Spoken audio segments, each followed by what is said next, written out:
नमस्ते दर्शकबिन, हामी चाहिँ यहाँ बुद्धबुदी केदारनाथमा छौँ। यो चाहिँ जुम्ला सिन्जा बारे गाउँ वडा नम्बर 4 मा पर्छ।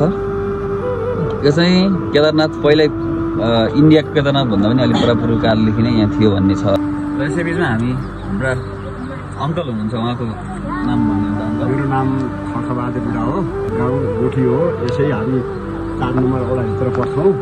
हाम्रो बारे केदारनाथ भन्ने 4 नम्बर वडा पर्छ। हाम्रो यो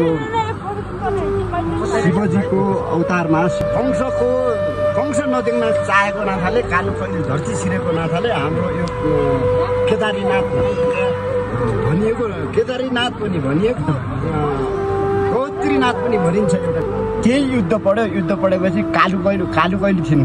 पहिलाको जो हाम्रो कालु कैलु भन्ने यो गाई हुन्। यो अहिले गाईको गोबर गहुँ खान कारण त्यही हो। राक्षसको अन्त्य गरेपछि अनि त्यहाँनिर राक्षसको केही अंश यहाँ पढेपछि कालु कैलीले हेर्न नचाहेर धरती छिरेको त्यो कुण्ड, त्यही भएर त्यो कुण्ड भयो। त्यो कुण्डली भनेको त्यही हो। त्यो कुण्डली छ नि, त्यसभित्र धरती गौती छिरेको नाताले, कालु कैली छिरेको नाताले अनि त्यस पछाडि हाम्रो बद्रीनाथ केदारनाथ भनिने कारण यो।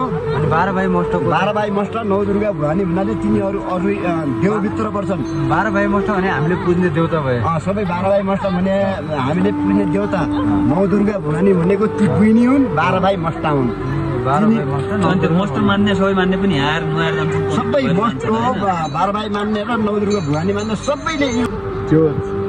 अनि शिरथाना शिर पढ्यो, शिरथाना शिर पढ्यो नाथाले शिरथान भनियो। अनि पादुका पाउ पढ्यो, पादुका भनियो। अनि दाइनो पगुट्यो, दाइनो पर केदारनाथ भन्छन् नि इन्डियाको। दाइनो त्यो पऱ्यो, बाउ यहाँ पढ्यो।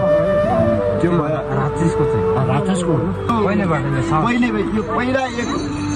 अनि यो जुन साउन महिना छ नि, साउन महिनाको अस्ति एकादशी कति गते थियो?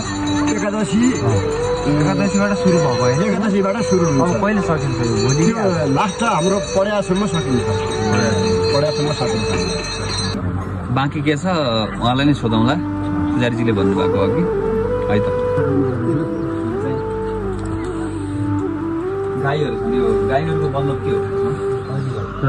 गाई त्यस्तो विस्तृत रूपमा भन्नु त अलिक ठुला भन्छ।